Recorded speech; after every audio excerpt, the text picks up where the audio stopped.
glad you guys are here and appreciate the offer to read. I usually begin my readings with the poem I wrote today. I actually wrote two today. I wrote one at 5 o'clock this morning. So this is called Taking Up the Cause of Diminishment. I've been writing and publishing these poems for a good number of years where I'm taking up the causes of certain values, I guess. Taking up the cause of diminishment. If I told anyone, would they believe that several times a day I leave my life behind? I am no one but a shadow at the foot of a hill.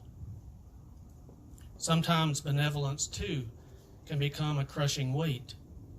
The soul, or what's left of it, needs a moment untethered, floating free. We call the dove mournful in its solitary tones. It's just as likely it's savoring morning light or calling down angels to guard the rabbit's pose. The story time tells leaves inlets and hollows, tucked away places where something minor flashed and fell away. I listen toward a stone turned cool. Summoned into being, my days are now diminishing. When I go nowhere and want no thing, I see how, orphan that I am, I've only ever belonged to eternity.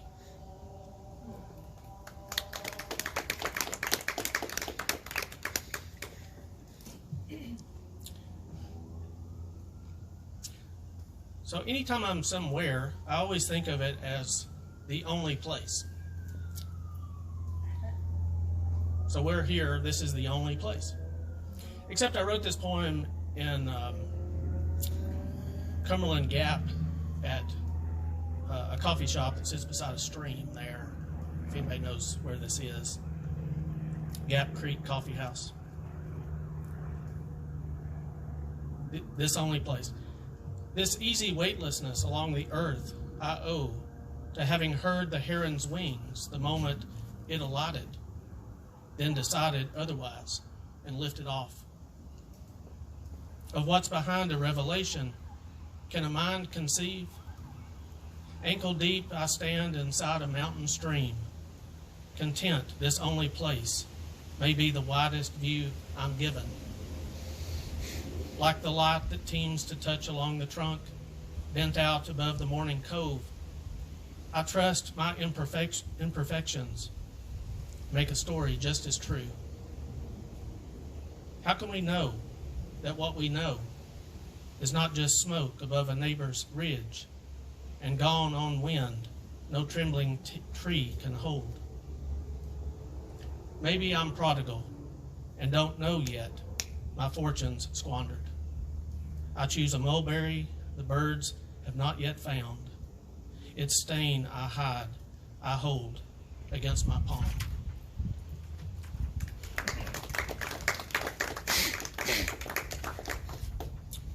So yeah, I have a new book out. It's called Watermark. It's not new technically. The first poem was written in 2004, and mostly the book was finished in 2008. But the poems follow a form I guess I invented. I was sitting with my friend Michelle Miller, and I said, I think I'm going to take old phrases out of old poems that never went anywhere. We all have a lot of those. And I'm going to make them the titles of new poems. I thought this was a revolutionary idea. And I put at the top of the page, how quiet must I be? And I always had a kind of math mind, and so as soon as I wrote it this way, I thought of it this way, kind of an XY axis. And so I put the words down the page, and then I ended up creating these stanzas that keep stitching back through the words. And then I began to think of them kind of like a subliminal message behind the poem, or a whispered prayer behind the poem. And then I had taken a class in college, a book arts class, and so they make paper, and there's a watermark that's inside the paper that's the evidence of its maker. And so I had a lot of phrases that have been part of my life, a lot of them obviously from literature and the Bible, and I think there are 3 of them from the band U2, One Life with Each Other. And they tended to be these 5-word phrases. It was amazing how often, I have promises to keep, Robert Frost, or practice losing farther, losing faster, Elizabeth Bishop, and things like that kind of seemed like 5 words were just the perfect length for something to be memorable. But for me, they were also, I felt as though I was descended from these words. And if you wanted to find out who I was, these words are whispered prayers in my life, in a sense.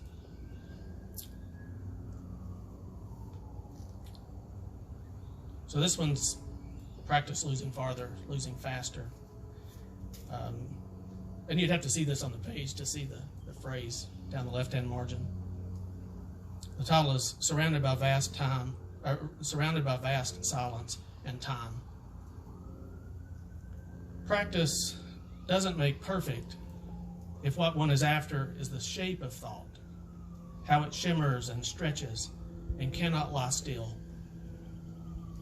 Better to trace the lightning down the night's wide walls, losing its motion to the mirroring of memory.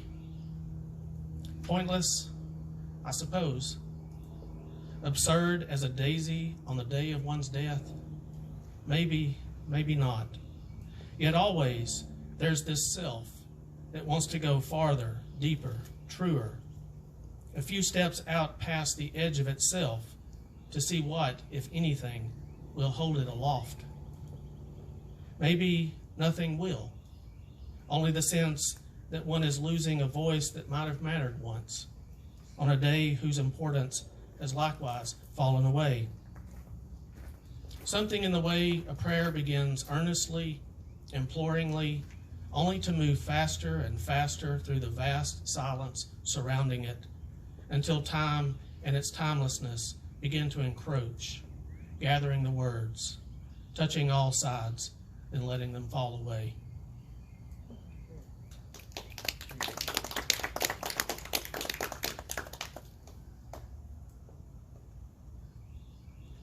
The first poem in the book is called Behind, and it's actually just a little short poem that kind of sets up the idea. Back behind the words, another story is being told, a context other than one I would impose. May I dim in some new light's narrative, and, holding a page, glimpse a watermark, as if a whispered prayer I so easily might have lived without. And then the first watermark poem is, it uses the phrase from Rainer Rilke, "You must change your life," kind of well-known last sentence of Archaic Torso of Apollo. In the biting wind and half dark, you wake to apples on the doorstep, as Cezanne did. And while it's true you're moved by much you see, you have no painter's eye to trace the cloud bank's swirl of plum light. You can't say why, go out each morning, even in the biting wind and damp grass half dark, and trek along the back fence edges of your life, to feel in your bones that change from dark to light. What else to call it but a daily preparation for when the body turns to spirit, breath telling itself ahead of you only to fall away. Your hands grow numb and never held much anyway, other than the upturned, empty look of them, the creases and folds, nicks and cuts. How perfect, you think, a poet comparing life to an instance of dew, even if saying nothing of the light inside each droplet, bound up into the only sense tense makes, now offered up into always, light offered up into more of itself.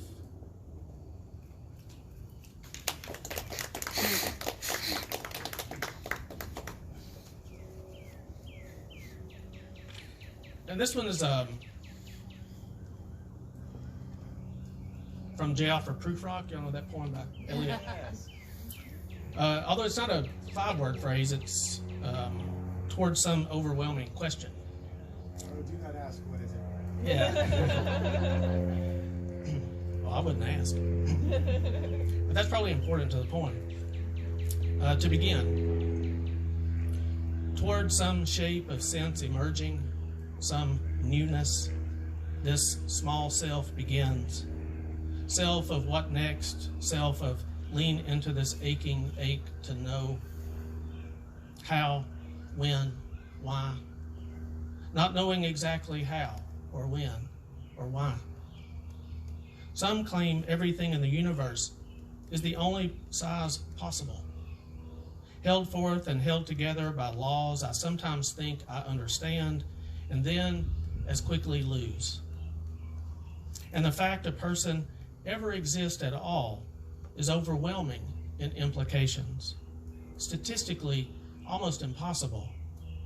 Yet here I am, troubling the still waters of what troubles me, attempting yet again to balance joy against the constant question of when I'll cease to be.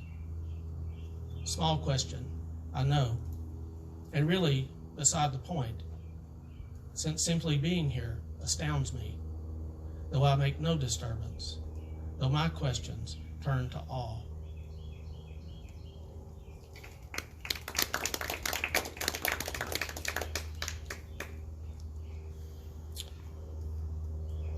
Now, I may just read one more of these.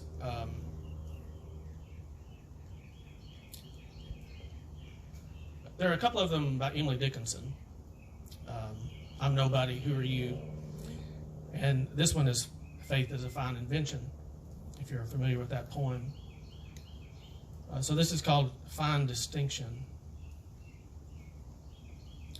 Faith, what are you exactly? Part wish, part desire, part hope to believe, part asking the next thought to empty itself. I don't ask not believing, just not knowing. Is my asking a way to get closer or farther from wandering your wide rooms? Yes, I know. Evidence of things not seen, yet being words, thus imprecise.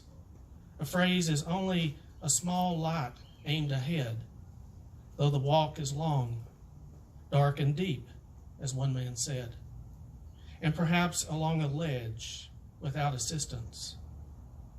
Some, content that we infuse all words with fine distinctions we invent to make ourselves feel safe, seem not to worry if an error has been made. Is something overlooked? I doubt this thrust to know what can't be known is my invention, for if it were, I'd let it go, do something mindless, catch falling leaves, for instance, and toss them back into the trees, over and over, till I could feel their shade again.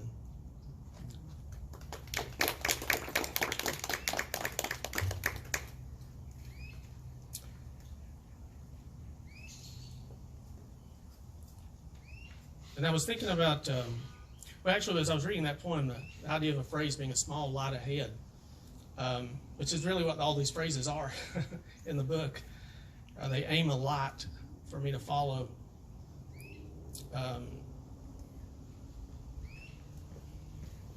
This is called Work Still to Do, because we still have work to do. And since we're all busy with words in some fashion, either as poets or teachers or citizens, there's still work to do. You should have seen me as a boy, leaping puddles, my legs above the clouds. Those were headlines only the grass could read. There's field work left to do. Okra to cut, snap peas to pick, and that place to inhabit where corn shucks were tossed to the side.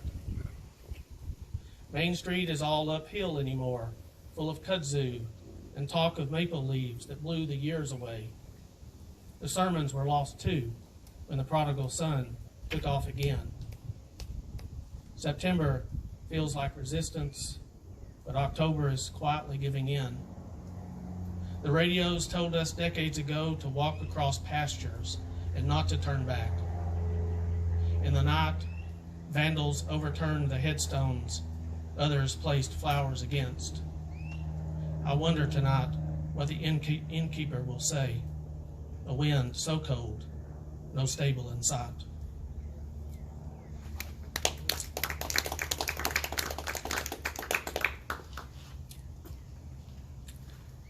I think I'll read a sonnet.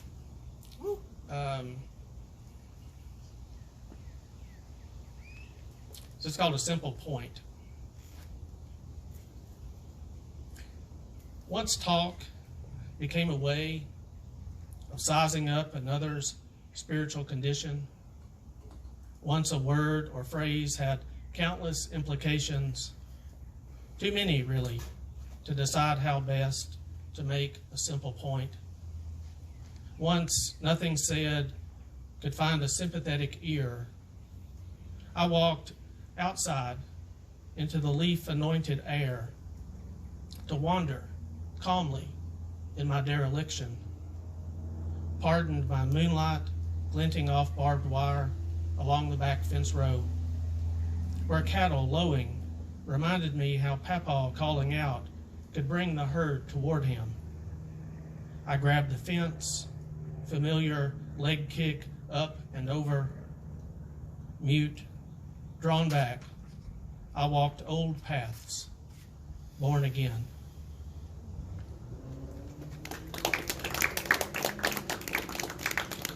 Maybe a decent way to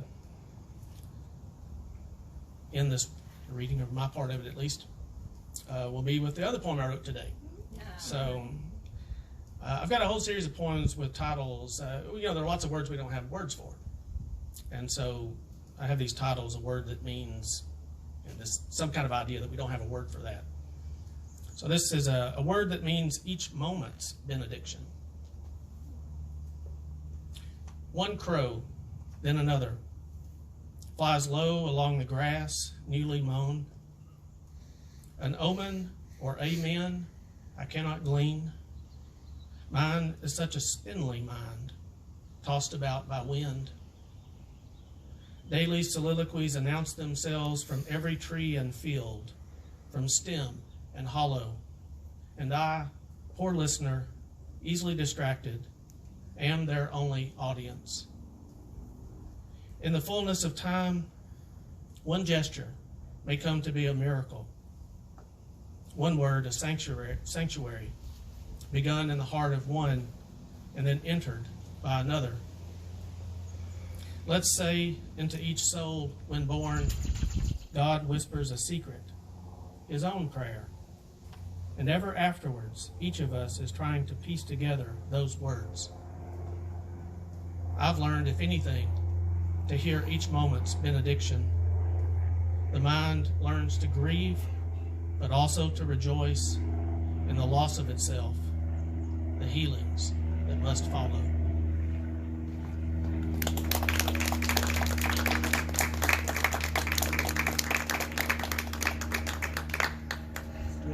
Questions? Yeah, questions. So this is just a little time to ask the poet what you'd like to ask him. Back in October, you read a poem at our reading, our Zoom meeting before the MTSU conference, and I seem to remember that the title or in the poem was something about a quiet wind. Yeah. Is that a published poem, like in a book I could buy? No, actually, that's Not yet. yeah, Quiet Voice. That's the title of the poem. Quiet Voice. Yeah, it's in the Appalachian Review. Oh. But it's it's probably about an 8-year-old poem. It takes, everybody has a different experience of publishing, and I tend to be about on a decade delay. I don't have an explanation for this. Here, right? Sometimes I'll have a poem. Actually, not too long ago, I had a poem that I found in one of my journals. I write every day, but I found a poem in a journal, and I thought, well, that's actually kind of interesting. That not everything in my journals is, you know, like maybe 1 out of 10. But anyway, I thought, well, this is kind of interesting, and I typed it up. I had never typed it. I sent it out, along with about 4 other poems, and that's the one they took 15 years after I wrote it. So that should be coming out. But yeah, that particular poem, The Quiet Voice, it's not even part of a manuscript, at least right now.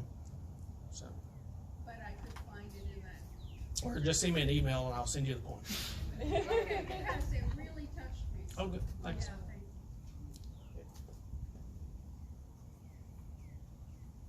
When and how did you start journaling? Like, what made you decide to do that? Yeah, how and when did I start journaling? Well, I mean, I've always kept a notebook, and that's where my daily kind of thinking, and you know, sometimes I do what I would call calisthenics. I grew up playing baseball, so you practice sliding into second whether you want to or not. But I do a lot of things.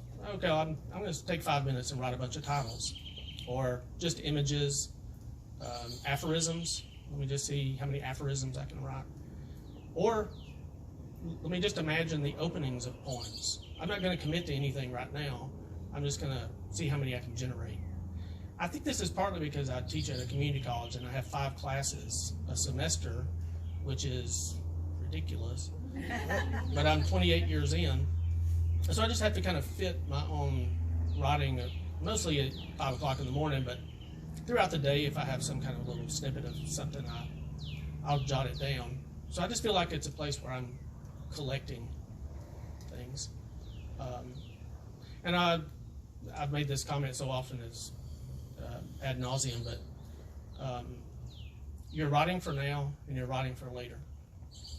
And so do the work now, and then at some point, something you may grow up to be the thing that needs to put this into another poem.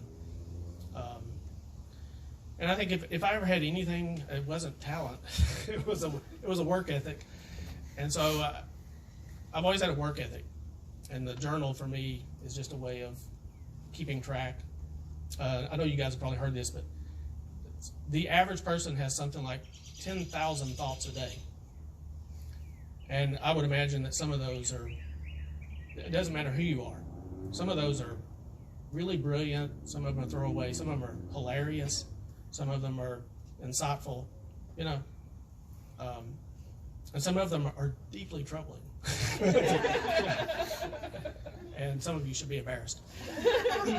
But I mean, you write these things down, and what was it William Stafford said, that the stream happens to everybody, but the selection happens to some, and the polishing happens to a few.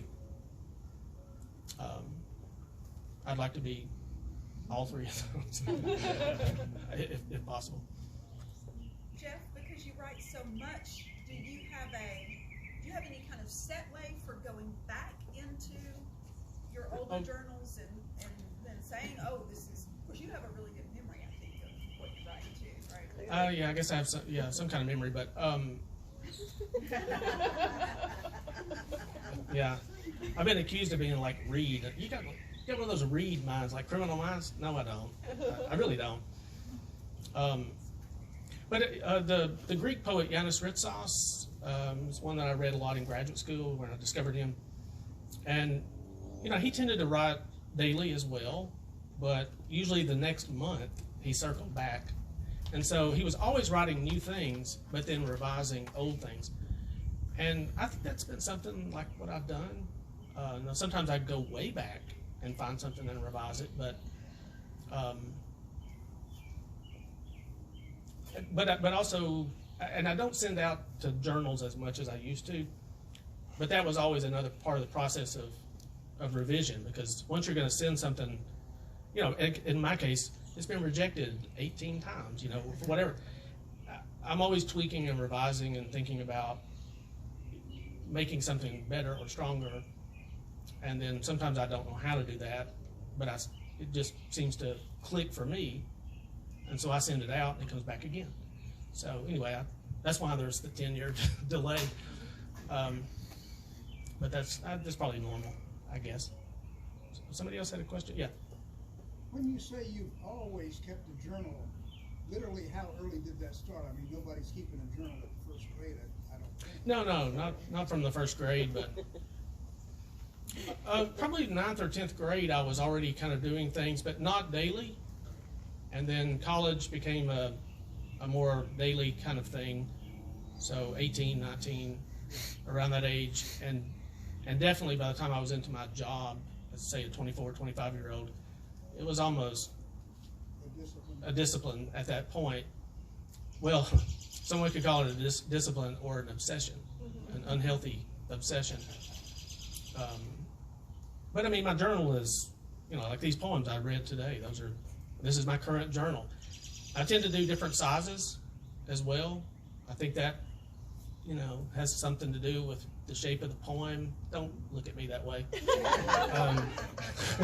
Sometimes I write in really big journals, and other times it's small journals like this. But and that feels like I keep mixing it up, like the kinds of poems I write. I mean, I'm always stumbling onto these shapes. Or Octavio Paz, a Mexican poet, I read in an interview years ago. He said he just asked a question: "What is saying?" I wrote that down in my journal. I thought, that's interesting. What is saying? Not immediately, but I think before I even got out of graduate school, I had an answer to that. For me, saying is the shape of saying. So the shape of the poem is the saying of it, and it says something different because it's a different shape. In winter, the pine tree's limbs grow tense, with being on the verge, if not from weight, then from suspense, of crashing down along this length of side yard fence, which admittedly is little more than pretense, and holds nothing in, but nonetheless provides a lens, a frame, through which most evenings I admire a late light rinse, down the barn's roof of 50 years of hedge apple dents, there where a child I often climbed, but haven't since. Though where else ever felt so soul small and immense? And that was 3 short lines where the last word of every line rhymed. And I kind of stumbled onto this and thought, well, I've never seen that poem. I've never seen one in that shape. And so I wrote like a bunch of them. Most of them were terrible, but that one I thought was decent enough, and it got published somewhere, and it's in my 5th book. So, anyway. So your journal is all in poetry? You don't write anything in prose in your journal? Occasionally I write some prose in the journal, yeah. But I mean, like notes, or I write down things my kids say, or something I overhear, part of a conversation, or something like that might end up in something. But yeah, I'm always playing around in the journal. So. Once you publish something, do you ever tweak it again? Oh yes. Yeah. I mean, that's. Well, we were using the word geek earlier, like geeking out on grammar. I geek out on revision, and I don't know. It's just fun to re-see and to reimagine. Was it Shamasini says in the Nobel lecture, poetry is growing up to that which we stored up as we grew. And so maybe even the poem I write, I'm just storing it up right now. Maybe it gets published. But then later I grow up into something else, and then I come back to it, and I realize I was just storing this up. And now I can do something else with it. So.